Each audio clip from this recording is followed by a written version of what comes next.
o 400.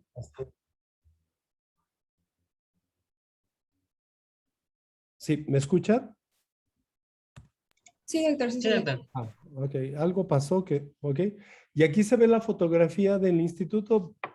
Esta puede ser su casa cuando ustedes decidan ser oftalmólogos. Tenemos muchos médicos rotantes de varios países y que vienen a entrenarse casi en todas las especialidades de oftalmología.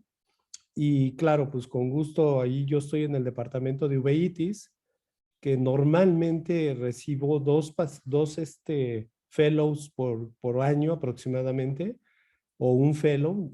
La uvea es algo apasionante para mí, por supuesto, y es algo que requiere una gran dedicación en cuanto a la relación con enfermedades sistémicas, ¿no? Entonces aquí pueden ver una fotografía del instituto para cuando se animen a venir por acá, son bien recibidos. Entonces, bueno, vamos a empezar una charla en general sobre uveitis. La uveitis, ustedes saben que es la inflamación del tracto uveal, que es la capa vascular del ojo.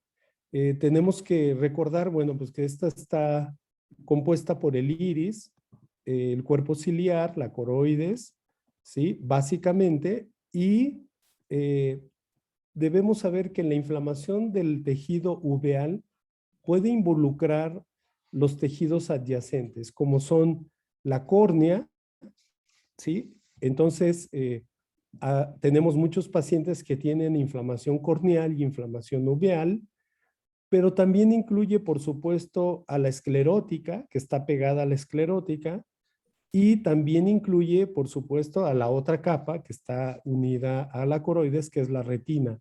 Entonces, vemos pacientes que pueden tener un foco inflamatorio en cualquiera de estas capas y por una estrechez anatómica, por ser estructuras adyacentes, se involucra, por supuesto, la coroides. Entonces, la uveitis no solamente implica la inflamación del tracto uveal, sino también vemos pacientes que tienen retinitis, por lo cual se inflama la coroides y entonces tenemos un proceso de retinocoroiditis o una queratitis, y una queratitis, por ejemplo, infecciosa que también nos involucra el tejido uveal. Entonces, tenemos pacientes que tienen querato-uveitis o una escleritis, que es la capa de colágena más resistente del ojo, que ustedes ya saben, por supuesto, muy bien. Y cuando se inflama la esclerótica, que está compuesta principalmente de tejido colágeno, se inflama por supuesto también la uvea. Entonces tenemos pacientes con esclerouveitis. En esta fotografía anatómica de un corte tangencial del ojo, debemos de saber qué entidades inflamatorias pueden afectarnos qué capas del ojo, ¿no? ¿Cómo me aproximo al diagnóstico en un paciente con uveitis? Viendo todos los tejidos que están involucrados. Entonces, por supuesto que si yo tengo un paciente que tiene una queratouveitis, entonces lo encuadro a una serie de patologías que me afectan esa parte del ojo y el diagnóstico se me puede hacer más fácil. O tengo problemas que afectan a la retina y por lo tanto a la coroides y me dan una retinocoroiditis y entonces tengo que clasificar en mi mente de inmediato la patología que me puede producir ese tipo de problema. O tengo pacientes con enfermedades sistémicas que involucran a la esclerótica y que se manifiestan como una escleritis junto con una uveitis, o sea, una esclerouveitis, y hay una gran cantidad de patologías también que las voy clasificando mentalmente para pensar cómo debo de abordar al paciente tanto clínicamente como en el examen de laboratorio que le voy a solicitar o en los exámenes de imagen que necesito para poder definir el diagnóstico definitivo de cada paciente. Entonces, aquí vamos a ver, déjenme pasar a la siguiente. Entonces, el problema en la uveitis es ese, es que tenemos que clasificar desde el inicio a nuestro paciente para poder encontrar un diagnóstico. Entonces, el diagnóstico se basa en uveitis, en una historia clínica extensa que debe de involucrar todo lo que ustedes aprendieron en propedéutica, los antecedentes personales patológicos, los no patológicos, los antecedentes heredofamiliares y los antecedentes personales oftalmológicos, ¿no? Entonces, tenemos pacientes con enfermedades reumatológicas que los familiares tuvieron problemas también, o tenemos pacientes con problemas de vasculitis sistémicas, por ejemplo, un lupus eritematoso, donde a veces vemos varios miembros de la familia afectados por esta enfermedad y eso me orienta hacia el diagnóstico. Entonces, tenemos que ser muy acuciosos en la historia clínica, tal como la aprendimos en nuestros cursos de propedéutica. Hay que hacer una exploración médica y oftalmológica meticulosa y en base a lo que nosotros vemos con el paciente en el consultorio, debemos pedir exámenes dirigidos. No se vale pedirle al paciente 20 estudios de laboratorio diferentes, sabiendo que incluso el costo-beneficio puede ser muy bajo, el costo muy alto y el beneficio muy bajo. Entonces debemos de dirigir el laboratorio encaminado a lo que nosotros sospechamos cuando vemos al paciente. Desafortunadamente, por ejemplo, en un hospital oftalmológico, como es el instituto donde estamos, no tenemos unas camas para que llegue el paciente, lo acostemos y lo exploremos y hagamos toda la exploración clínica de todo el cuerpo del paciente, pero sí podemos verlo desde que entra caminando al consultorio si tiene un problema, ¿no? Entonces, podemos ver un paciente que llega en una silla de ruedas, que llega con signos clínicos de una artritis reumatoide bastante crónica y vemos el ojo. Entonces, desde que lo vemos entrar al paciente, desde que vemos cómo camina, si claudica, no claudica, si va encorvado, si se siente que le duele alguna parte de su cuerpo, desde ahí podemos ir pensando cuál puede ser el diagnóstico de la inflamación que tiene en el ojo nuestro paciente. Entonces, la práctica de la uveitis tiende a ser más una medicina interna que una práctica quirúrgica, ¿no? Entonces, muchos fellows que tengo, pues les encanta, a todos nos encanta la cirugía, sin embargo, están pensando en que van a llegar a UVA a ver medicina interna que vieron durante el entrenamiento de la licenciatura. Entonces, esto es algo que debemos tener en cuenta con todos los pacientes de uveitis, ¿no? Entonces, vean, por ejemplo, en el siglo XIX y XX, la mayoría de las uveitis se le atribuía a procesos infecciosos, ¿de acuerdo?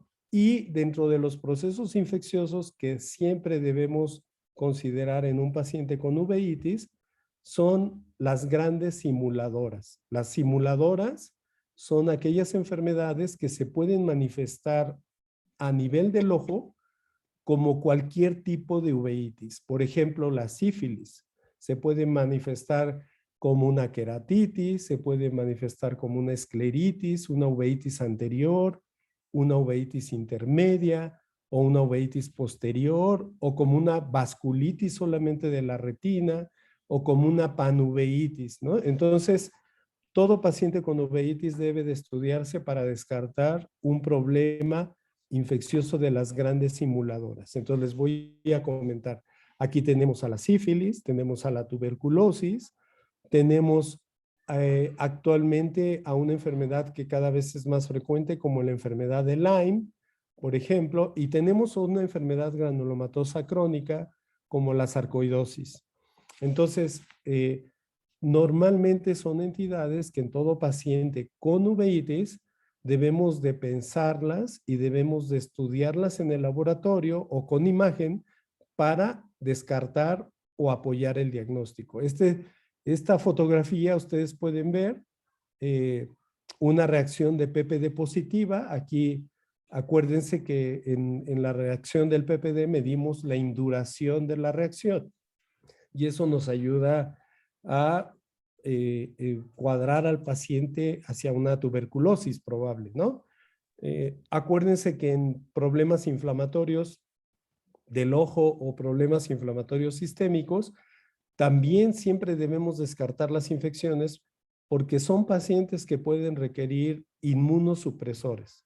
No puedo inmunosuprimir a un paciente con uveitis si tiene una tuberculosis latente, por ejemplo. El paciente nunca tuvo síntomas de TB, nunca tuvo un cuadro pulmonar de tuberculosis, o no sabe si estuvo o no en contacto con un tuberculoso y tiene una reacción de 20 milímetros de induración. Cuidado, es un paciente con una tuberculosis latente, que lo podemos considerar así, y es un paciente que hay que cubrirlo con el antibiótico antes de iniciarle un inmunosupresor para desinflamar su ojo que tiene una uveitis. ¿De acuerdo? Vamos a pasar a las siguientes. Aquí tengo que hacerlo mano. Entonces, eventualmente, con el tiempo, ¿verdad? Se empezaron, por supuesto, a estudiar más y las condiciones no infecciosas con manifestaciones sistémicas se asociaron también a problemas uveales, como la sarcoidosis, por ejemplo, o como enfermedades reumáticas, ¿no? Todas las enfermedades reumáticas pueden tener un componente uveal o escleral, y incluso hay enfermedades reumáticas sistémicas que pueden debutar en el ojo. A veces el paciente tiene un dolor articular, pero lo pasa por alto y no va a ningún médico hasta que ve el ojo que está rojo, ve un ojo que le duele y tiene una visión borrosa. Entonces el paciente llega primero con nosotros y nosotros como oftalmólogos tenemos que ser los primeros que hacemos el diagnóstico para mejorar el pronóstico de vida del paciente inclusive y el pronóstico visual. ¿De acuerdo? Vean, por ejemplo, algunas entidades inflamatorias del ojo se empiezan a describir cada vez mejor hasta los 80s. Por ejemplo, entre el 68 y los 80s del siglo pasado, se empezaron a describir patologías inflamatorias como esta que dice APMPPE, que quiere decir epiteliopatía placoide posterior multifocal aguda, ¿sí? Esta que dice Birdshot o tiro en escopeta, que es una corioretinopatía de Birdshot o una corioretinopatía en tiro de escopeta, porque las lesiones que se ven en la retina parece como si hubiera disparado una escopeta, o una coroiditis multifocal con panuveitis, por ejemplo. Son entidades que tienen una descripción más reciente en la historia de la uveitis y que cada vez que vamos encontrando nuevos procesos inflamatorios se nos va complicando el diagnóstico, ¿no? Porque ahora tenemos que pensar en entidades que antes no se veían, tenemos que estar al tanto en cada paciente con uveitis si puede tener esto y tenemos que saber cómo abordar al paciente para el diagnóstico. Entonces, esto nos amplía el abordaje diagnóstico y la dificultad para encontrar una etiología. ¿Cuál es la confusión que tenemos con los pacientes de uveitis? Bueno, pues la confusión es lo que platicamos hace rato. La uveitis puede ser la primera manifestación de una enfermedad sistémica. Y este es un estudio que sí, que realizamos con nuestro profesor que tuvimos allá en Boston, en la universidad, y revisamos a 1,237 pacientes con uveitis de la clínica de Foster, de los cuales el 17% tuvieron un diagnóstico definitivo en la presentación inicial de el paciente a la clínica. Entonces, fíjense este porcentaje que, por supuesto, como decíamos, es la confusión y esto es una frustración, ¿no? O sea, caramba, ya estudié tantos años, tanto tiempo enfermedades inflamatorias del ojo y solamente puedo diagnosticar un 17% de mis pacientes que veo en la consulta, ¿no? Pero con el tiempo, con el estudio exhaustivo de los pacientes, de estos 1,237 pacientes, se logró con el tiempo un 57% de diagnóstico definitivo. ¿Sí? ¿Por qué nos ayudó al diagnóstico definitivo? Una historia clínica completa exhaustiva, estudios de laboratorio exhaustivos, estudios de imagen exhaustivos, para poder encontrar cuál es la causa de la uveitis. Y solamente un 8% tuvieron una sospecha muy fuerte de diagnóstico de alguna entidad. ¿Qué pasa con este 8% de pacientes? Son pacientes que creemos clínicamente que tienen una entidad de uveitis y que los tratamos como tal, y nuestro tratamiento es, yo le digo a la house. No sé si ustedes vieron alguna vez la serie del Doctor House, en donde al paciente le da un medicamento y si no responde, bueno, pues ni modo, vamos a darle otro y a ver si responde al otro, y si no el otro hasta que responda. Entonces es un poquito un estira y afloje con pacientes que no tenemos un diagnóstico sistémico definido, pero que tenemos que tratarlos para salvar la visión del paciente, ¿no? Entonces, ¿cuál es la frustración?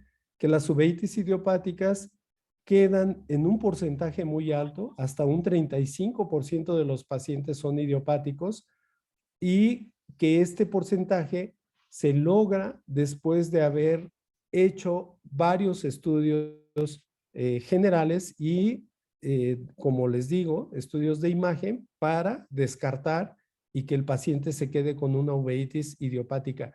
¿Qué son las uveitis idiopáticas? Verdaderamente son uveitis autoinmunes. Son pacientes que no tienen una enfermedad infecciosa, sistémica, no tienen una enfermedad no infecciosa definida, y solamente la inflamación está en el globo ocular. Entonces, esos pacientes idiopáticos, seguro, son pacientes que tienen una respuesta autoinmune contra su propio ojo y que tenemos que tratarlo. Y agresivamente en la mayoría de las veces. Bien, entonces, la clasificación de la uveitis, esta clasificación del grupo desde 2005, pues nos permite encontrar y encuadrar cada patología de uveitis para llegar a un diagnóstico. Entonces, las uveitis las clasificamos, como ustedes ven en la tabla, en uveitis anteriores, donde está inflamado el iris, el cuerpo ciliar, ¿sí? La parte completa del cuerpo ciliar o la parte anterior del cuerpo ciliar. Y dentro de estas uveitis anteriores se incluyen las iritis únicamente, donde la inflamación la ven en la cámara anterior del ojo, o las iridociclitis o ciclitis anteriores. Cuando hay una iridociclitis, entonces la reacción inflamatoria está delante del iris, en la cámara anterior del ojo y justo detrás del cristalino. Los pacientes tienen células inflamatorias detrás del cristalino, lo cual ustedes saben, eso lo vemos y lo determinamos con la lámpara de hendidura. Cuando la inflamación involucra a la parte intermedia del ojo a nivel de la pars plana, entonces el paciente se clasifica como pars planitis, ¿sí? O como una ciclitis posterior o una inflamación de la hialoides, una hialitis posterior. Esto, ¿verdad? Esta parte intermedia, también los signos clínicos los vemos con la lámpara de hendidura. El paciente puede llegar con el ojo rojo, con visión borrosa, pero cuando lo exploramos en la lámpara de hendidura, vemos la reacción inflamatoria en la parte intermedia del ojo. Dilatamos la pupila y vemos si hay unas células acumuladas en la pars plana, si hay células flotando en el vítreo anterior, y eso nos determina que el paciente tiene una uveitis intermedia. Cuando la uveitis es posterior, involucra a la retina o a la coroides, ¿sí? Y en estas entidades, pues están todas las coroiditis difusas, multifocales, focales, las corioretinitis o las retinocoroiditis, que es diferente cuando primero se afecta la retina y luego la coroides, me lo pueden dar unas patologías, o cuando primero se afecta la coroides y por contigüidad afecta la retina, me lo dan otras patologías. Entonces, determinar exactamente en dónde empezó la inflamación me va a ayudar al diagnóstico definitivo de la entidad que estoy viendo. O en estas uveitis posteriores están las retinitis, ¿sí? Están, por supuesto, también las vasculitis de la retina y están las neuroretinitis. Se afecta tanto la retina, principalmente en el polo posterior, en la mácula, y el nervio óptico están inflamados. ¿Y qué pasa cuando todas las estructuras del ojo, la parte anterior, la uvea intermedia, la posterior, están implicadas? Le denominamos panuveitis. Entonces las panuveitis, ¿verdad? Normalmente tienen reacción inflamatoria al paciente en todo el ojo. Tiene células en la cámara anterior, tiene células en el vítreo. El vítreo, cuando se llena de células inflamatorias, pierde su estructura molecular, la colágena, y el vítreo se hace como si fuera una nata, digamos, se hace condensado el vítreo, y por supuesto en las panuveitis está afectada la retina y está afectada la coroides. ¿Por qué es importante la clasificación de la uveitis? Porque cada entidad y cada parte de involucrada del ojo me va a dar diferentes enfermedades que pueden estar afectando al paciente. Y hay otros detalles finos de el estudiar al paciente con uveitis, como cuando lo consideramos súbito, cuando lo consideramos crónico, etcétera, porque la forma en que se presenta la uveitis puede ayudarnos al diagnóstico definitivo. Entonces, hay pacientes que llegan con una uveitis explosiva, estaban bien hoy y hoy en la noche empiezan con visión borrosa, con hipopion incluso por la reacción inflamatoria, y no ve nada el paciente, le duele el ojo, le molesta, y esa presentación explosiva me puede indicar qué enfermedad puede estar ocasionando el problema, y yo debo de interrogarlo y estudiarlo en el laboratorio para encontrar si es la enfermedad que estoy pensando. Entonces, si la presentación es insidiosa, debo de pensar en ciertas entidades, etcétera, o es crónica la enfermedad. Y la clasificación de la reacción inflamatoria la medimos en la cámara anterior del ojo o en el vítreo del paciente. Lo hacemos con la lámpara de hendidura con mayor magnificación a 16 por, y contamos la cantidad de células en unas de luz de 1 milímetro por 1 milímetro cuadrado, 1 milímetro cuadrado, y vemos la cantidad de células que vemos en ese espacio. Entonces, ustedes acuérdense cuando, a lo mejor ya no les tocó, cuando íbamos al cine y proyectaban la película desde atrás, entonces en el haz de luz de la proyección vemos el polvo que está flotando en la sala de cine y le llamamos tindal. Entonces, las células inflamatorias y las proteínas en la cámara anterior del ojo nos producen un tindal en la cámara anterior.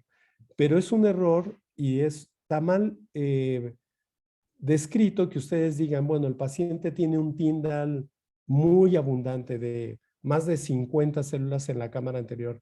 Tienen que decir específicamente si tienen células o si tienen proteínas. Entonces, la celularidad de 4 cruces puede ser con una reacción inflamatoria tan intensa en la cámara anterior que ustedes pueden ver pus en el ángulo inferior de la cámara anterior, o puede ser tan leve que ven una célula o dos flotando con dificultad en la cámara anterior. Entonces, la reacción inflamatoria me va a ayudar a valorar cuál es el tipo de uveitis que tiene mi paciente, qué tan intensa es la reacción inflamatoria, pero también me va a ayudar a saber si el tratamiento que le estoy dando a mi paciente está siendo efectivo y le está disminuyendo la reacción inflamatoria.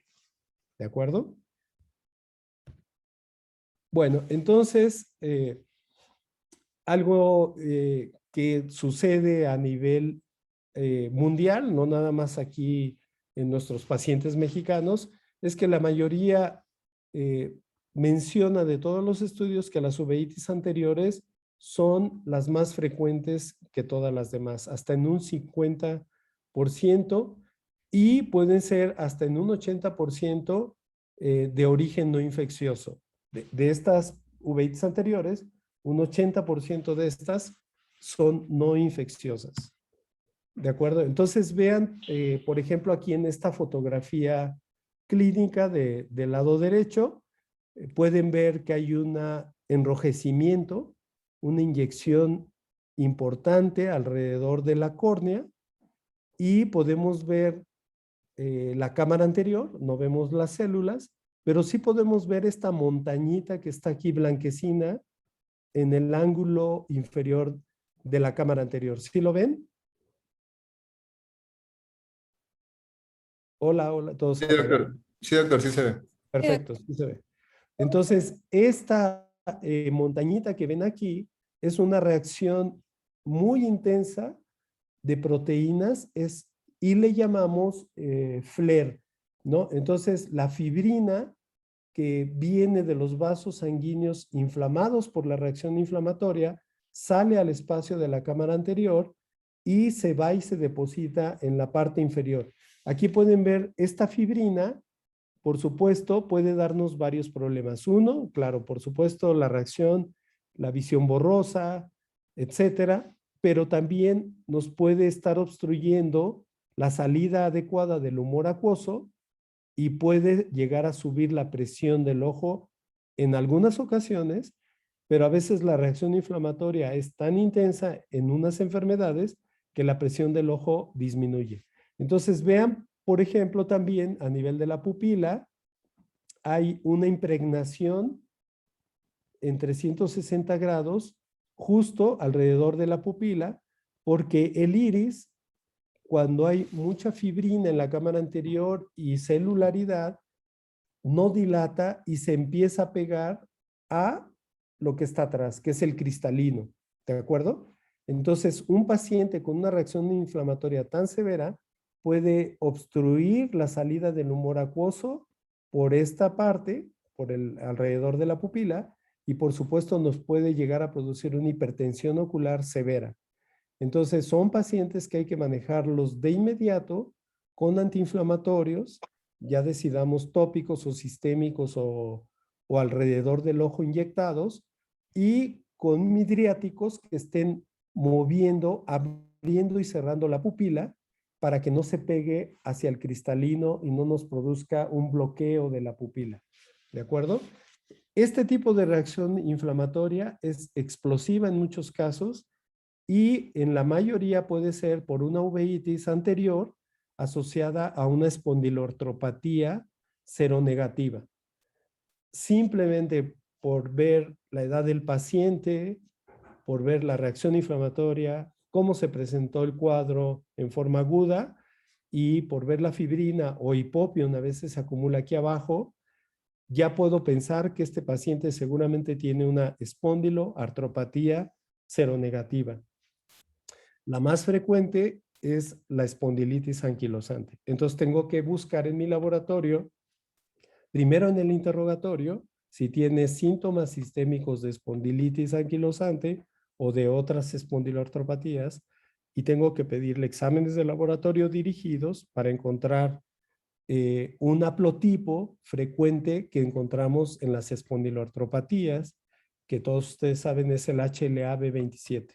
Entonces pedimos el haplotipo, vemos si está positivo y ya con el interrogatorio vemos si tiene síntomas sistémicos o no los tiene, y muchas veces lo referimos al reumatólogo o le pedimos estudios de imagen para llegar al diagnóstico definitivo. ¿De acuerdo? Vean, nosotros en nuestro medio tenemos pocos pacientes con artritis idiopática juvenil porque nosotros tenemos la práctica en un hospital solamente oftalmológico. Habitualmente las artritis idiopáticas juveniles se ven más en hospitales pediátricos aquí en la ciudad, que llegan más porque tienen síntomas ya articulares y luego vienen con uveitis, o referidos de esos centros pediátricos o hospitales generales con nosotros para la valoración oftalmológica. Las uveitis anteriores infecciosas más comunes son las herpéticas, ¿sí? Y las uveitis herpéticas, pues en realidad el diagnóstico básicamente es un diagnóstico clínico, depende de las manifestaciones del paciente, tenemos que interrogar la presencia de algún cuadro herpético en los labios o en el ojo, en los párpados, en la conjuntiva, o algún cuadro viral en la nariz o en la mucosa nasal y ver el antecedente. Pero tenemos pacientes que solamente tienen afectación de la córnea, una queratitis y uveitis herpética. Y ahí no tenemos exámenes de laboratorio que nos puedan servir muchas veces para la clínica. Podríamos tomar humor acuoso con una aguja, mandarlo al laboratorio y buscar por PCR si el paciente tiene herpes, pero es poco práctico. Realmente el diagnóstico en estos casos es básicamente clínico. Vamos a pasar a las uveitis atrás del ojo, las uveitis posteriores. La uveitis posterior más común en todas partes prácticamente del mundo es la que tenemos aquí en esta fotografía, que es la toxoplasmosis, ¿de acuerdo? Entonces, cualquier paciente que veamos con una uveitis posterior, de primer lugar, tenemos que buscar lesiones típicas de toxoplasma, como este paciente que tiene una lesión de retinocoroiditis con una destrucción total de las capas de la retina. Podemos ver esto blanquecino que ya prácticamente es la esclerótica, ya no hay nada de retina, el toxoplasma se la acabó aquí. Y todas estas lesiones cicatrizales que produce el toxoplasma gondii. Deben saber que el toxoplasma no se muere, el toxoplasma se queda viviendo en la retina y cualquier momento puede reactivarse y volver a dar otro foco cercano habitualmente a los previos que ya tiene el paciente. Entonces, este tipo de uveitis posterior es la más común en todas partes y siempre debemos sospechar cuando vemos una panuveitis o una uveitis posterior típica con lesiones de toxo. Y otras uveitis posteriores, como habíamos platicado, como la sífilis, que es de las grandes simuladoras. Vean, por ejemplo, estas fotografías de un paciente con una sifilítica, ¿sí? Placoide. ¿Por qué le llamamos placoide? Existen varias placas blanquecinas en la retina, ¿sí? Aquí lo estoy señalando con el cursor, que son verdaderamente lesiones por retinitis que produce el treponema, como vean, y los vasos de la retina están inflamados. Muchas veces vemos fácilmente la exudación en la pared vascular y por supuesto vean el nervio óptico. El nervio óptico está completamente inflamado. El borde del nervio óptico, los bordes en 360 grados están perdidos. El nervio está edematoso y el nervio está hiperémico de 4 cruces. Entonces, un paciente con un cuadro como este nos debe hacer sospechar en sífilis y pedir laboratorio dirigido para el diagnóstico. Déjenme decirle que muchos pacientes que tenemos con esta enfermedad llegan primero por la afectación en el ojo, están viendo 20-200, 20-100, los valoramos, vemos la clínica, sospechamos del cuadro, pedimos el laboratorio, es positivo y cuando es positivo siempre tenemos que pedir VIH. Normalmente vienen acompañadas las dos entidades y tenemos que tener el diagnóstico completo. Entonces son pacientes que tenemos que internar para tratarlos más de 10 días intravenosos, porque en general un paciente con sífilis ocular debe tratarse como una neurosífilis con medicamento intravenoso. ¿Sí? Otros cuadros frecuentes posteriores son la tuberculosis.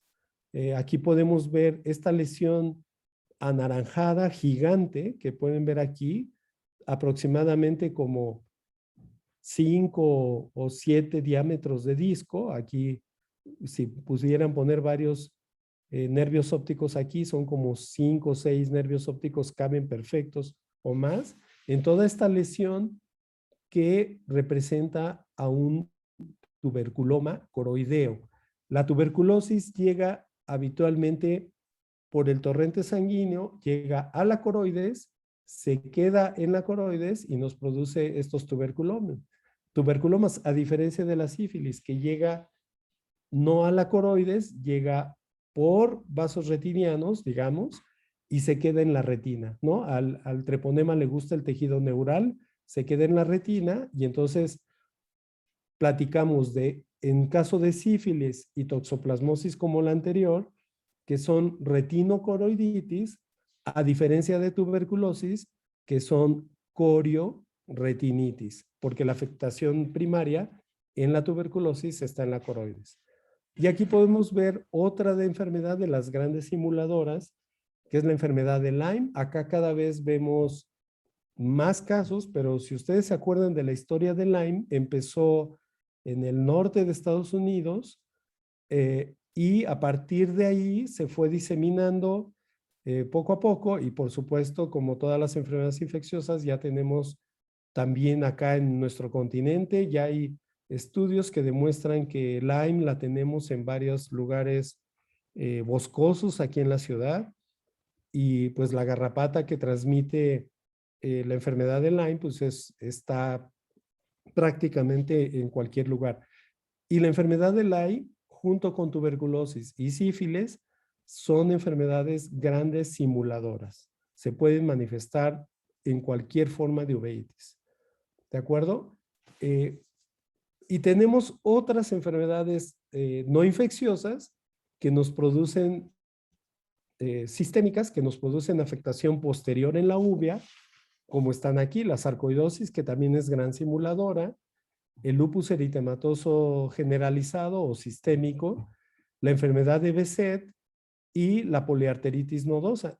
Estas vasculitis son enfermedades que afectan a la retina, a los vasos sanguíneos, al nervio óptico, pero también afectan otras partes del cuerpo, ¿no? Entonces, la exploración oftalmológica no debe de incluir solamente al ojo, sino cuando vemos pacientes con uveitis, por ejemplo, como ven en esta fotografía, un paciente con una enfermedad de Behçet, con una úlcera en la mucosa oral.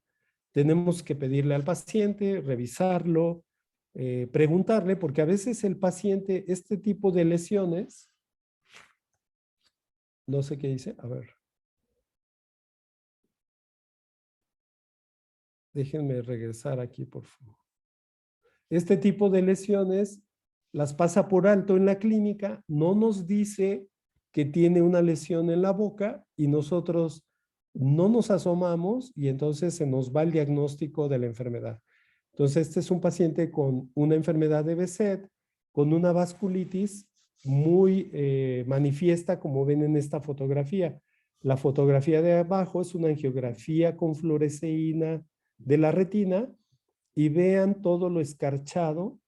Parecen helechos en la retina, si ven estas ramas, parecen ramas en helecho, una vasculitis bastante severa en los 360 grados de la retina, y el nervio óptico lo ven ustedes aquí muy, muy blanquecino, porque hay hiperfluorescencia, ¿no? Esta hiperfluorescencia que vemos aquí en el nervio óptico y en la pared vascular se debe a que la fluoresceína que se inyecta en la vena, cuando pasa por estos vasos sanguíneos muy inflamados, se sale del vaso sanguíneo y se acumula, por supuesto, alrededor. Entonces, la angiografía con fluoresceína nos permite ver la intensidad de la vasculitis de retina que tiene este paciente que tiene Behçet.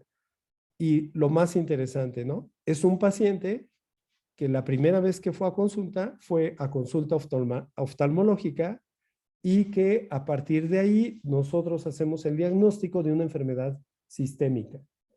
¿Sí? En cuanto tenemos esto, lo estudiamos y son pacientes que requieren inmunosupresión casi inmediata y por supuesto también una valoración por algunos otros especialistas. Puede ser el reumatólogo, el médico internista, pero acuérdense que el BC también afecta el sistema nervioso central y hay pacientes que pueden tener vasculitis en el sistema nervioso central y a veces llegan o debemos de interconsultar a los neurólogos.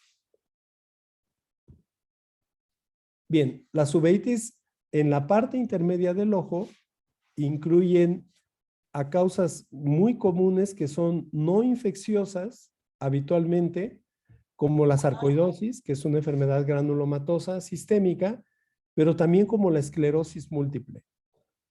Y otras etiologías infecciosas de uveitis intermedias puede ser, por ejemplo, la enfermedad de Lyme. Entonces, son pacientes que cuando vemos la reacción inflamatoria a nivel de la pars plana, con acúmulos de células inflamatorias, como se ven aquí, estas son células inflamatorias por aquí, pero también vean los vasos sanguíneos, parecen gotas de cera, ¿sí se dan cuenta? El aspecto que da esta vasculitis, parecen gotas de cera en el trayecto de los vasos sanguíneos, como están aquí. Esta vasculitis en gotas de cera la da muy típicamente la sarcoidosis. Entonces el paciente llega con vasculitis, con afectación visual, por eso viene a consulta. Vemos este cuadro clínico en el fondo del ojo y nos vamos a buscar sarcoidosis. Bien, en nuestro medio, acá en la Ciudad de México, y yo creo que en todo México, las uveitis más frecuentes intermedias son las idiopáticas. Como pueden ver, hasta un 70%. El resto puede ser lo que vimos hace rato, una esclerosis múltiple, un Lyme, una sarcoidosis, pero la mayoría son idiopáticas y nosotros las denominamos pars planitis porque la pars plana es la parte del ojo que está en la porción intermedia que está inflamada. Entonces, este es un cuadro típico de pars planitis. Vean al paciente, esta es una foto clínica de un niño con pars planitis, con una uveitis tan crónica que ya no ve este ojo, prácticamente está en cuentadedos el paciente, tiene una gran cantidad de calcio que se va depositando en la córnea como una reacción inflamatoria muy crónica, y cuando vemos el fondo de ojo en estos pacientes, vemos estos grumos de células que representan a linfocitos T y una gran cantidad de células inflamatorias que se acumulan como copos. Vean, parecen copos de nieve. Entonces, estos pacientes, los signos clínicos básicamente son disminución de la agudeza visual, ojo rojo, presencia de copos de nieve en la parte intermedia del ojo y presencia de vasculitis retiniana en este paciente. El diagnóstico en las idiopáticas verdaderamente es un diagnóstico clínico. En los niños es difícil que pensemos que pueden tener esclerosis múltiple, es difícil que pensemos que pueden tener sarcoidosis, pero claro que hay sarcoidosis en niños y claro, también es difícil pensar que puedan tener una enfermedad de Lyme. Sin embargo, no debemos quitarla de la mente y debemos estar al tanto en la evolución del paciente. Vean en esta fluorangiografía, bueno, en esta fotografía arriba, es un corte de la cámara anterior donde se ve estos pequeños puntos blancos que son las células inflamatorias que tiene el paciente, y en el fondo del ojo esta fluorangiografía con fluoresceína donde vemos una inflamación del nervio óptico y vasculitis aquí en la periferia de la retina, como se ve bastante bien en esta fotografía.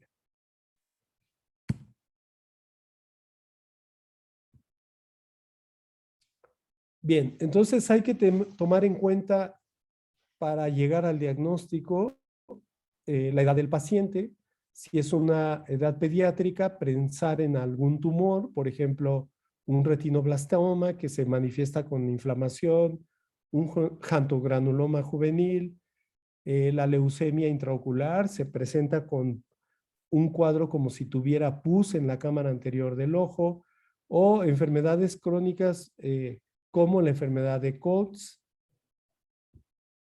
¿verdad? O en pacientes un poquito más hacia la adolescencia y menores de 16 años, como la artritis idiopática juvenil, por ejemplo, las uveitis idiopáticas, como las hemos visto, cualquiera, o parsplanitis en un 15%, o toxoplasmosis en esta población, y en la segunda o tercera década de la vida, otro tipo de uveitis, ¿no? Entonces aquí, ¿cómo llegar al diagnóstico? Pues tenemos que pensar en todo, en la edad del paciente, para encuadrar cada enfermedad.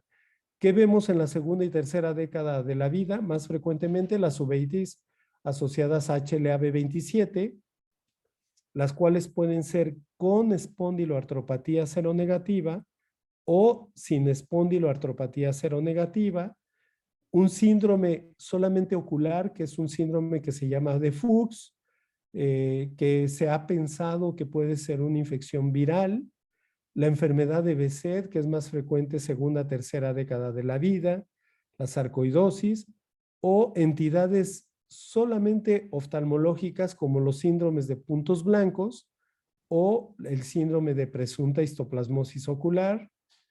En la cuarta y quinta década de la vida, el lupus eritematoso, las granulomatosis con poliangeitis, que también nos dan vasculitis de retina, nos dan escleritis, por supuesto, etcétera. Poliarteritis nodosa, que también nos da escleritis con uveitis.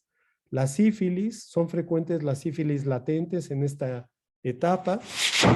Las coroiditis serpiginosas, las cuales pueden ser solamente del ojo sin ninguna entidad sistémica, o una coroiditis serpinginosa asociada a tuberculosis, o unos síndromes enmascarados que se denominan así porque no son patologías propias inflamatorias en el ojo, pero son patologías sistémicas que pueden dar una reacción inflamatoria del ojo, y el diagnóstico nos puede confundir muchísimo. Por ejemplo, las metástasis de neoplasias, de próstata, de CA de mama, las metástasis pulmonares que llegan a la coroides y que nos dan reacciones inflamatorias, el melanoma uveal, por supuesto, y los linfomas, que son entidades que son más frecuentes después de la quinta década de la vida, ¿sí? Y para cada una tenemos que solicitar exámenes de laboratorio dirigidos, limitados a lo que ustedes sospechen, y no solicitar miles de estudios que no nos pueden ayudar a mucho y sí nos pueden ayudar a confundirnos más en el diagnóstico de la inflamación. ¿Qué pedimos de rutina en estos pacientes? Una biometría hemática. Es mandatoria la biometría hemática en todos los pacientes con uveitis, una química sanguínea con función renal, por supuesto, unas pruebas de función hepática, pedimos un perfil hepático completo del paciente con todas las transaminasas para ver si hay cómo están los hepatocitos, la función hepática para poderle dar algún medicamento sistémico, las pruebas infecciosas para poderlos inmunosuprimir, como son BDRL, FTA, o para poder hacer el diagnóstico de la entidad, y PPD o cuantiferón TB-GOLD. Habitualmente pedimos PPD porque es una prueba más económica, ustedes seguramente lo conocen, pero algunos pacientes que pueden pagarlo, les pedimos cuantiferón TB-GOLD, que es una prueba mejor que el PPD, más sensible, más específica para tuberculosis, pero es mucho más cara que el PPD. ¿De acuerdo? Y el resto del laboratorio que ustedes quieran pedir debe estar dirigido a lo que sospechan clínicamente. Entonces, el diagnóstico, por ejemplo, pues esta es una tabla general, ¿no? Para que vean, por ejemplo, lo que decimos en el primer cuadro, ¿no? Una uveitis recurrente con una historia de dolor en la espalda baja, ¿sí? Que duele cuando se levanta el paciente todas las mañanas de la cama o después de que está sentado mucho tiempo y si se levanta y le duele, pues debemos de pensar en una espondilitis y debemos pedir un HLA-B27 y debemos de pedir radiografías de la región lumbosacra o preferentemente tomografías o tal vez una resonancia de la región lumbosacra para hacer el diagnóstico, ¿no? Por ejemplo, vámonos al tercero, cuarto, 1, 2, 3. al quinto espacio donde dice vasculitis de retina con una historia de sinusitis subaguda. Entonces debemos pensar en una granulomatosis con poliangitis, como es una granulomatosis de Wegener, como se llamaba antes, y debemos de pedir estudios de radiografías de tórax, de senos paranasales, análisis de orina, ver si hay problema ya renal, y anticuerpos anticitoplasma del neutrófilo, que son los ANCA, CANCA y PANCA, para ver si lo que vemos en la clínica lo podemos diagnosticar con el laboratorio. Bien, entonces, el abordaje del diagnóstico puede ser muy complejo, ¿no? Y esto también es más complejo. Cuando nos enfrentamos a un paciente de uveitis, más a nivel hospitalario, que son pacientes, muchos de bajos recursos, que no pueden tan fácilmente hacerse estudios de laboratorio, pues vean un ejemplo. Bueno, esto es en pesos mexicanos, ¿no? Aquí $1 está como en 22 pesos mexicanos o 20 pesos. Entonces, nada más conviertan estos pesos mexicanos a dólar. Una prueba de BDRL está en 152 pesos, pero a veces un genotipo VIH1 está en 5,597 pesos. Entonces, son pruebas bastante caras como para que le pidamos al paciente sin ton ni son. Una prueba treponémica para sífilis cuesta 1,000 pesos, que es el FTA-ABS, y vean una prueba de cuantiferón TB-GOLD para los pacientes que lo pedimos, ¿cuánto le cuesta? Le cuesta 4,900 pesos, ¿no? Entonces, no debemos pedir laboratorio tan extenso porque también debemos pensar que el paciente no tiene que hacer un gasto tan extenso y que no le podamos ayudar en ninguna entidad o que le digamos todos sus estudios que le costaron 10,000 pesos, no sé, no le sirvieron para nada porque todo es negativo y su reacción inflamatoria es idiopática. No se vale, no se vale hacer eso. Hay que pedir el estudio de laboratorio dirigido. Los estudios de imagen en uveitis son muy importantes, como la angiografía con fluoresceína para detectar la actividad inflamatoria de la retina y de la coroides y de los vasos sanguíneos. También nos sirve para ver la respuesta al tratamiento y para identificar las secuelas de cualquier entidad de uveitis a nivel de las capas de la retina. Entonces, ¿cómo vemos la actividad inflamatoria? Pues ya lo vimos en fotos clínicas, la inflamación del nervio óptico, vemos si hay edema en la mácula, si hay vasculitis de la retina, si hay neovasos en la retina, o si hay focos de retinitis, retinocoroiditis o de corioretinitis, como habíamos platicado. Entonces aquí vean en estas fotos clínicas de angiografías una inflamación del nervio óptico, ¿sí? O este acúmulo de líquido de fluoresceína alrededor de la foviola que nos indica que hay un edema alrededor de la mácula. Entonces tenemos a un paciente con una uveitis crónica que llega con baja visual y normalmente muchas veces la mácula ya está involucrada. Hacemos la angiografía y vemos cuál es el problema que tiene el paciente, ¿no? Aquí vean también en la periferia de la retina, como está en esta foto del lado izquierdo, donde se ve la vasculitis muy importante, todo esto hiperfluorescencia alrededor de los vasos sanguíneos, o en este paciente de este lado que tiene una neovascularización de la retina porque ha tenido una vasculitis importante que le ha producido cierre capilar, le ha producido isquemia, y esa isquemia nos ha llevado a una neovascularización. El verde de indocianina es un medio de contraste muy importante que es poco común en nuestro medio, es muy caro, no está aprobado todavía por la entidad que aprueba los medicamentos aquí en México, que es la COFEPRIS, se llama acá, y muchas veces se trae el verde de indocianina de Estados Unidos y hay 1 o 2 lugares donde lo podemos realizar al paciente. Es un estudio caro, pero nos ayuda mucho cuando el problema de las inflamaciones es a nivel coroideo. ¿De acuerdo? Entonces aquí podemos ver todos estos lesiones blanquecinas del lado izquierdo en una foto clínica de una enfermedad de Behçet, que es una entidad solamente ocular, no hay nada sistémico en estos pacientes, y podemos ver en esta fotografía de verde cómo están todas las lesiones muy claramente visibles, unas hipocianescentes y otras hipercianescentes, que nos indican una corioretinopatía de Behçet.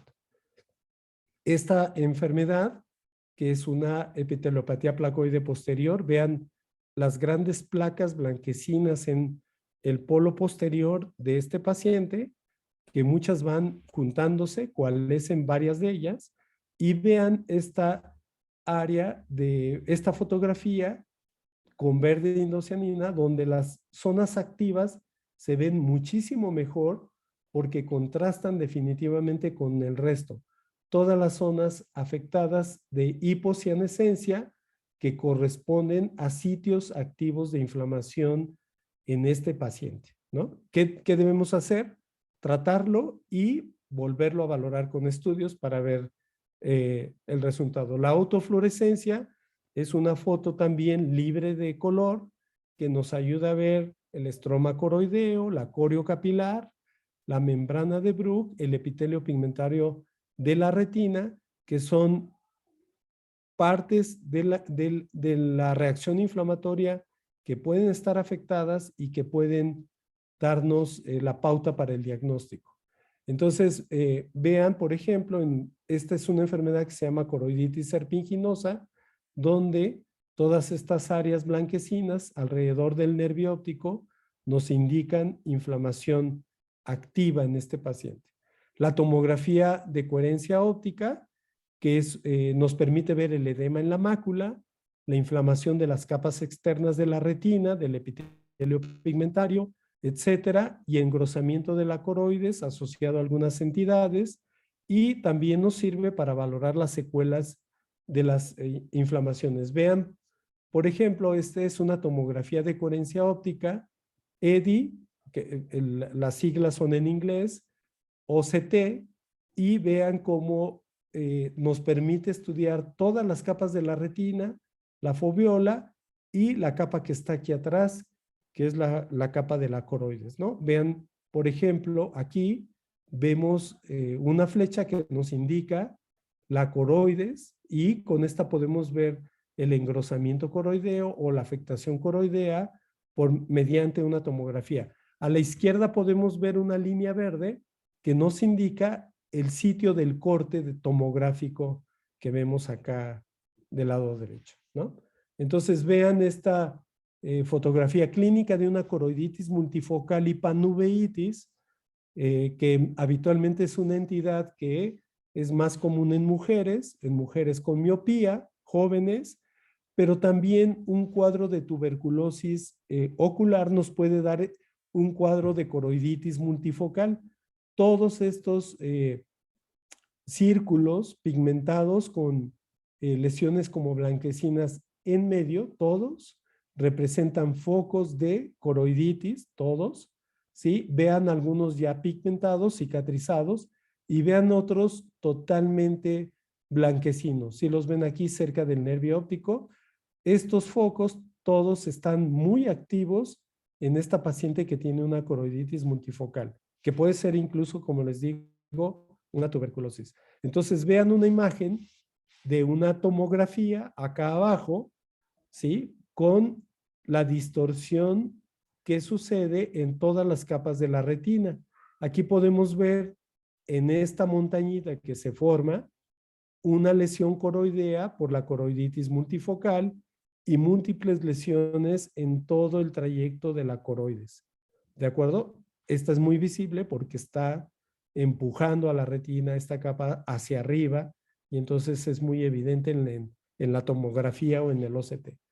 Vean este caso de una paciente con una enfermedad que es una panuveitis, que se llama enfermedad de Voco-Yanagi-Arada, que es una entidad sistémica en donde el paciente hace una autoinmunidad contra los melanocitos Y como ustedes saben, tenemos melanocitos en todo el cuerpo. Tenemos melanocitos en la piel, tenemos melanocitos o epitelio pigmentario en la retina, tenemos melanocitos en el sistema auditivo y tenemos también células pigmentadas, por ejemplo, hasta en el sistema nervioso.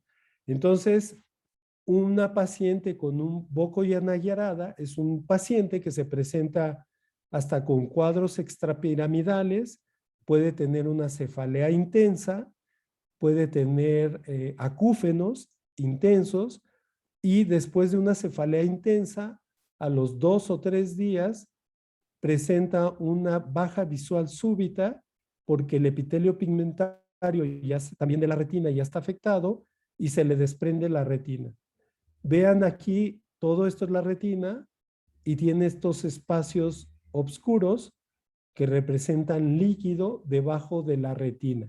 Estos pacientes hacen una exudación importante a este nivel y hacen un desprendimiento seroso, es puro líquido, un desprendimiento seroso de la retina que deja al paciente viendo las manos, en movimiento de manos, o contando dedos a 10 centímetros, porque baja la visión súbitamente.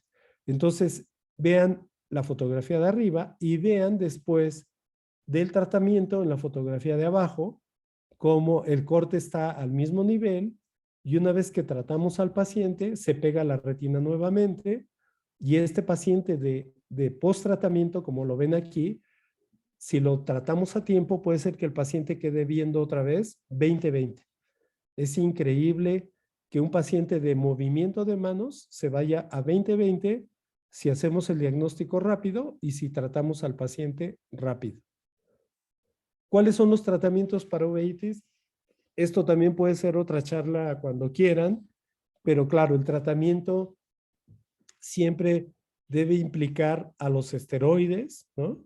Los esteroides bien manejados, bien controlados, no le pasa nada al paciente.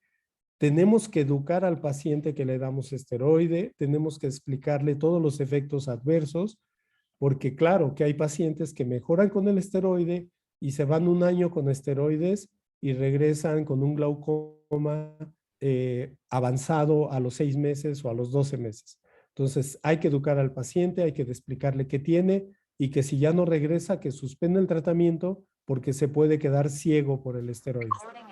Entonces, en las uveitis anteriores, el tratamiento ideal son esteroides tópicos, ya sea alrededor del ojo para oculares, ya sea en gotas, ¿sí? O a veces en algunas entidades intraoculares. Ahora tenemos en el mercado cápsulas para aplicación intraocular de esteroide. Son implantes de esteroide que pueden tener incluso un efecto durante 6 meses porque son implantes intraoculares de liberación prolongada. Entonces el esteroide puede ser tópico, puede ser paraocular o puede ser incluso intraocular. Debemos dilatar la pupila con gotas para midriasis porque si no se pega la pupila y nos da un glaucoma agudo por bloqueo y por un glaucoma agudo que se retrase el tratamiento, el paciente puede perder la vista.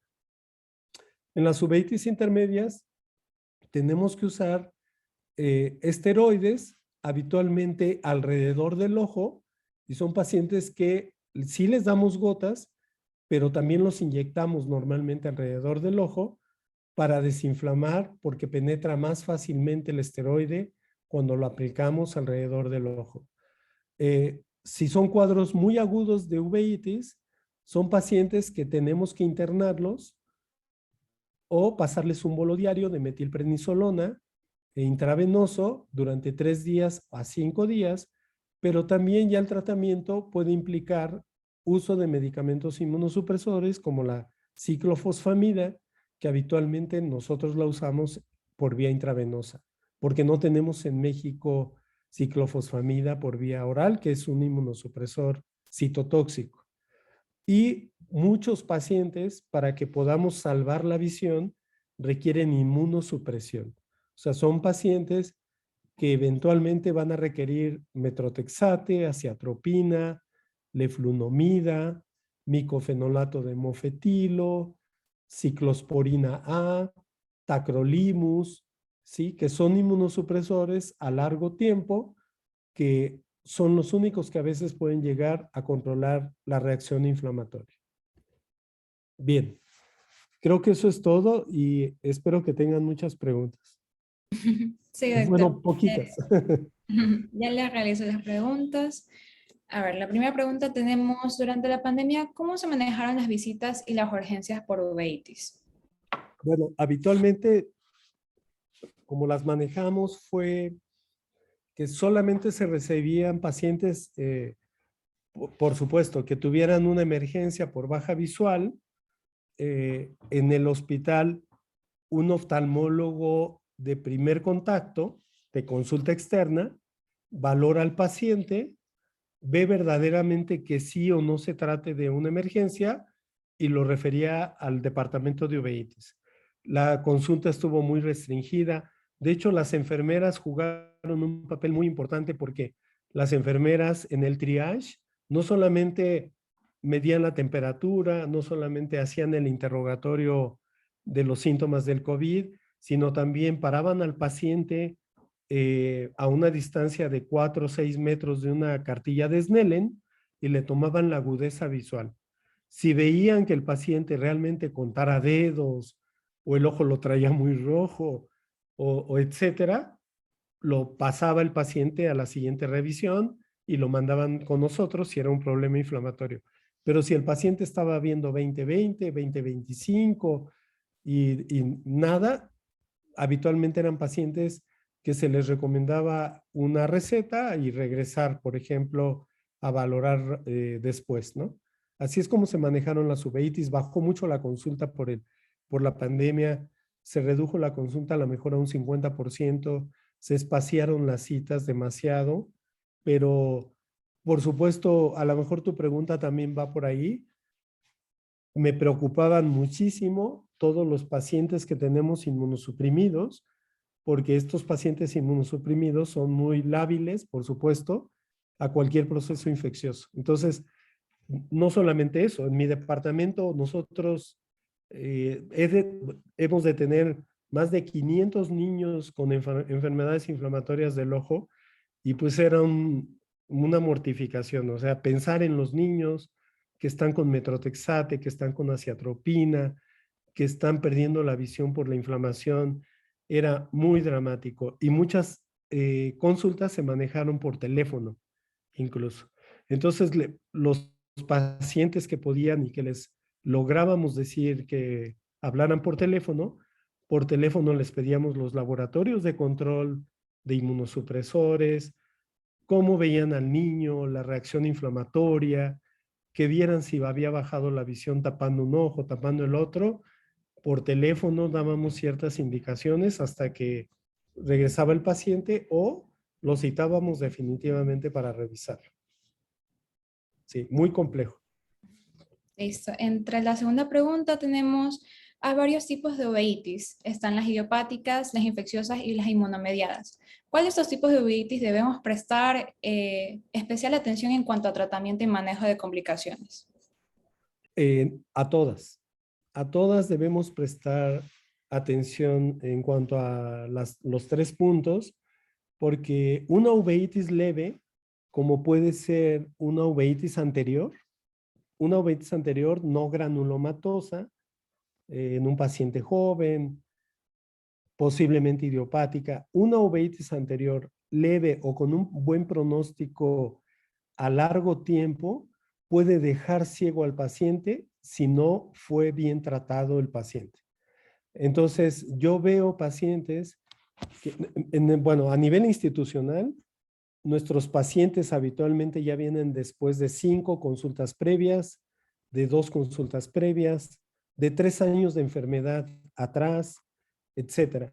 Entonces, yo veo pacientes con uveitis anterior que podemos, o sea, yo te puedo decir, les puedo decir, bueno, veo una uveitis anterior y todo, me pongo las manos en la cintura y digo, ja, esta es mía y yo me la domino a esta uveitis, ¿no? Pues una uveitis anterior leve que puede ser fácilmente controlada con esteroides tópicos nada más o con antiinflamatorios tópicos nada más y midriáticos y sacar al cuadro del paciente. Si a esa uveitis anterior leve no le das un tratamiento adecuado, no indicas la dosis de las gotas del paciente, el tiempo que va a usar el esteroide del paciente y cada cuántas horas debe de ponerse el midriático el paciente, o incluso vemos pacientes que no les recetan ningún medicamento que esté dilatando la pupila cada 8, cada 6 horas o cada 12 horas, son pacientes que llegan con un glaucoma crónico y ciegos por una uveitis. Entonces, ¿por qué se quedó ciego el paciente? Por las complicaciones de un mal manejo del cuadro inflamatorio. De un cuadro inflamatorio que pudo haber quedado en una visión del 100% en el paciente, en un pronóstico de larga vida excelente para ese paciente, nunca llegar a quedarse ciego, y por un mal tratamiento puede quedarse ciego al cabo de un mes, 2 meses, 6 meses, etcétera, porque alguien, ¿qué pasa con las uveitis? Son problemas que llegan al médico general y el médico general dice, bueno, pues póngase esta gota, le da, muchas veces dan dexametasona. La dexametasona sube más rápido la presión ocular que la prednisolona, por un lado. Y no le dan ningún midriático, porque pues habitualmente el midriático no lo sabe manejar muy bien el médico general. Entonces no le da una gota que le esté dilatando la pupila y luego volverla a dilatar a las 8 horas, a las 12 horas, etcétera. Entonces, el paciente puede mejorar con el esteroide, puede estar feliz con el esteroide, va mejorando y cuando empieza a bajar la dosis del esteroide viene una recaída y vuelve a ir al médico, al mismo médico, y le dice el médico, vuélvete a poner las gotas otra vez, pero ahora ya no las uses 3 semanas, 2 semanas, úsalas un mes y venme a ver. Llega al mes otra vez, ya con 6 semanas, 8 semanas de tratamiento, con una presión que no le puede tomar el médico porque no tiene el equipo adecuado y con una presión en 30 milímetros de mercurio del ojo. Entonces el paciente sigue con ese régimen, mejora con el esteroide, recae cuando baja la dosis, vuelve a mejorar con el esteroide y se la pasa medio año hasta que llega con el ojo en cuentadedos, con un glaucoma de 40, 30 milímetros de mercurio o más, porque tenga un bloqueo hasta pupilar, y que hay que meterlo al quirófano y que recuperamos el 50% de su visión. Entonces, una uveitis, aunque sea muy leve, deben de ponerle atención. Lo mejor es, si están en una institución, revisarlo junto con el especialista, y si no están en una institución, referir al paciente con el especialista. Ya, listo, doctor. Usted acaba de mencionar a los médicos generales. En este caso, de acuerdo a su experiencia, ¿cuál sería el proceder de un médico general? El proceder correcto. El proceder correcto es hacer un diagnóstico diferencial de ojo rojo, ¿de acuerdo? El ojo rojo es el primer signo que va a llegar el paciente con el médico general. Veo a un paciente que llega con el ojo rojo, pero tengo que interrogar al paciente con ojo rojo. ¿Desde cuándo está rojo su ojo? ¿Sí? ¿Le duele o no le duele el ojo? Porque las uveitis no duelen. No, pues siento molestia, pero no duelen las uveitis. Pero las escleritis sí duelen. Entonces, un ojo rojo doloroso y un dolor que a veces los despierta en la noche al paciente, pues deben de pensar en una escleritis.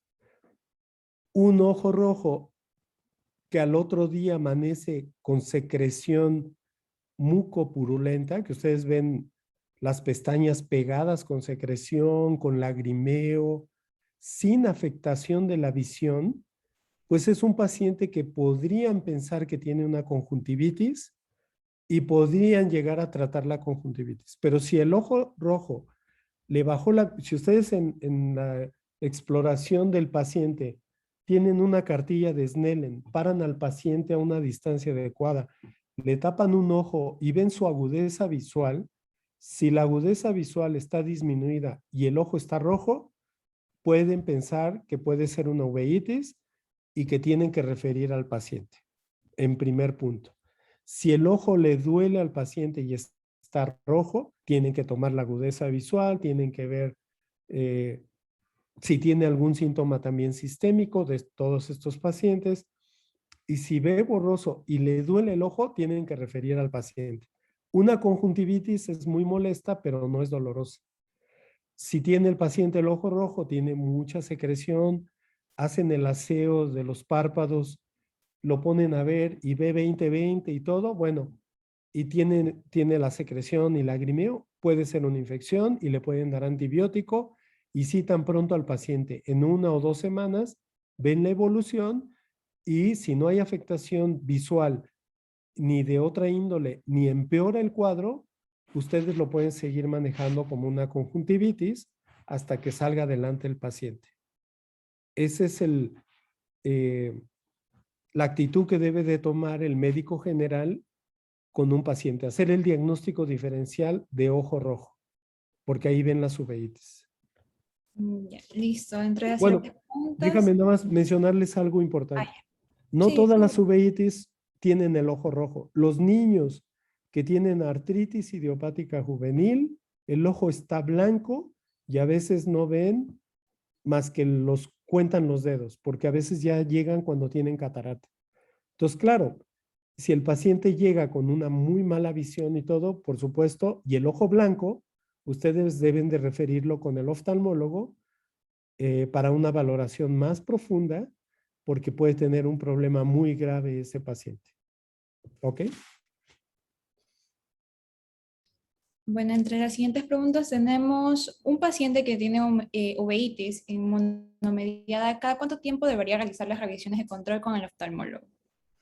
Inmunomediada, pues depende de, vamos a poner que es la primera visita. Habitualmente valoramos al paciente y la primera cita subsecuente es a las 2 o 3 semanas de la valoración. Habitualmente el paciente lo estamos viendo cada 2 a 3 semanas o 2 a 4 semanas porque el paciente con uveitis inmunomediada seguro que es un paciente que ya le vamos a empezar a dar inmunosupresores y de primera instancia tenemos que ver su laboratorio pretratamiento, cómo están los leucocitos, cómo está la hemoglobina, cómo están los neutrófilos, cómo están las enzimas, las transaminasas, la función hepática, cómo está la creatinina, etcétera. Y si está bien, le damos el inmunosupresor y a las 2 semanas le volvemos a pedir laboratorio y a las 4 semanas el laboratorio y a lo mejor ya la siguiente cita a las otras 4 semanas y lo vamos espaciando conforme vamos viendo la respuesta tanto al inmunosupresor y el cuadro clínico. Entonces, no hay como una fecha definida. O sea, es un paciente que lo vamos citando con frecuencia dependiendo de la uveitis que tiene inmunomediada. Ya, ok. A ver, tenemos en cuanto a orientación diagnóstica, ¿qué tanto valor predictivo le da a usted a las pruebas serológicas para confirmar patologías como toxoplasmosis, herpes simple o citomegalovirus? Ya que hay casos de pacientes con otros tipos de uveitis que suelen tener serología positiva para ese tipo de patologías o es algo netamente clínico en este caso. Sí, sí, exacto. Pues no le damos, bueno, yo no le doy ningún valor a las pruebas serológicas. O sea, déjenme decirles algo que no les quise decir. Una gran cantidad de uveitis, el diagnóstico es clínico, solamente. Entonces, si yo veo un paciente con una toxoplasmosis, el diagnóstico es clínico y no requiero saber si están a los anticuerpos altos. habitualmente todos somos positivos a la toxoplasmosis, todos tenemos IgG para toxoplasmosis y no sirve de nada pedirle IgG, IgM contra toxo porque no me va a ayudar en nada porque el diagnóstico es clínico. En herpes igual, podemos ser positivos IgG todos por la memoria inmunológica y en citomegalovirus igual. Somos positivos por memoria inmunológica, el citomegalovirus es prácticamente normal en la flora y no me sirve de nada. ¿Cuándo pido serología, por ejemplo, para toxoplasmosis? Cuando el paciente me da síntomas sistémicos de toxoplasmosis.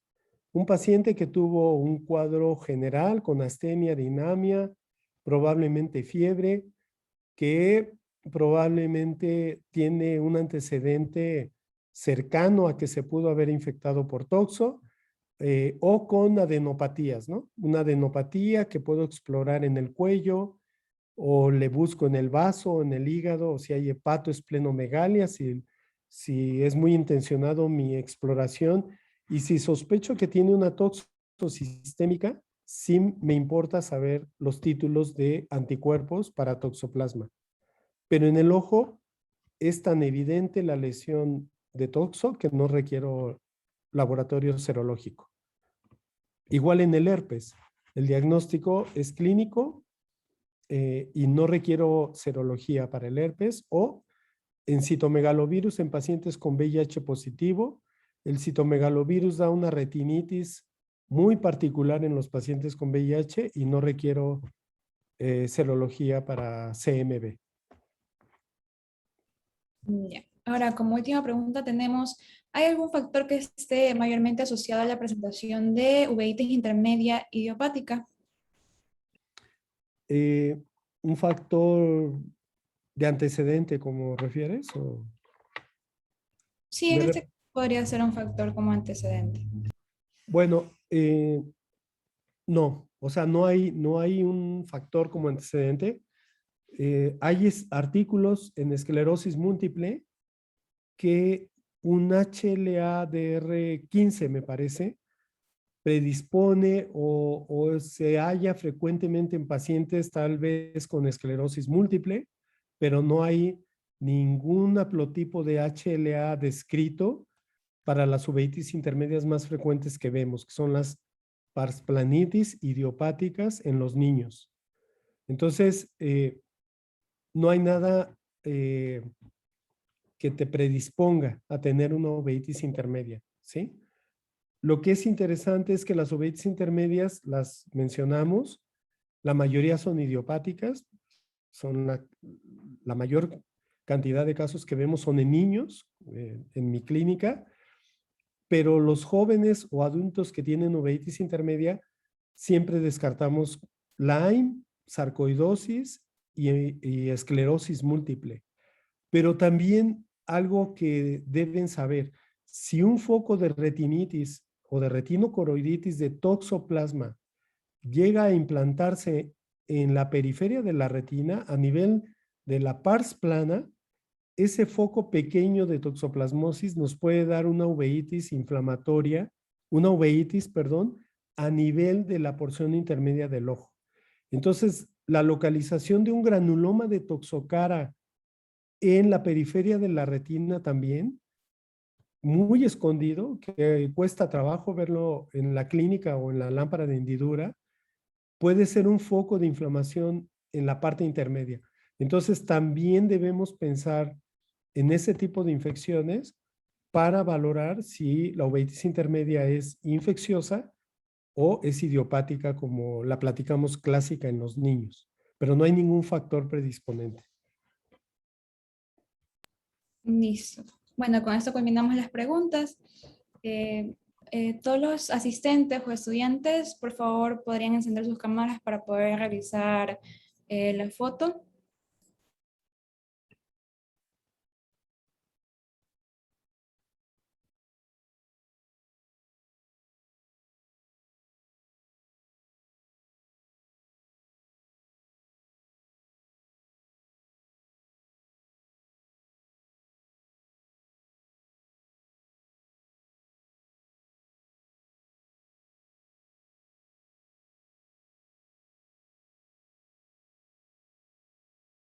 Ya, listo.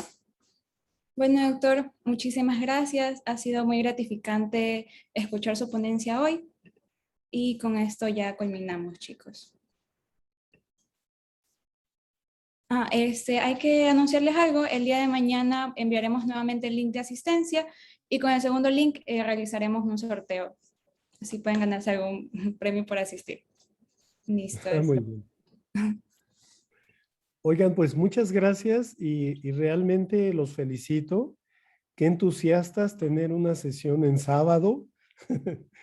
Ya deberían de andar de parranda, ¿no? Yo creo. Pero espero que les haya gustado y cualquier duda que tengan, con todo gusto me avisan o cuando quieran una charla de algo, también, claro, relacionado a la uvea o a inflamación, lo podemos volver a tocar. Con todo gusto, los felicito. Gracias por la invitación. Listo, doctor. Muchas gracias a usted. Muchísimas gracias, doctor. Muchas Muchas gracias, gracias a doctor. usted, doctor. Mucho gusto. Chao. Ya, hasta luego, doctor. Hasta luego, doctor. Hasta luego. Bye.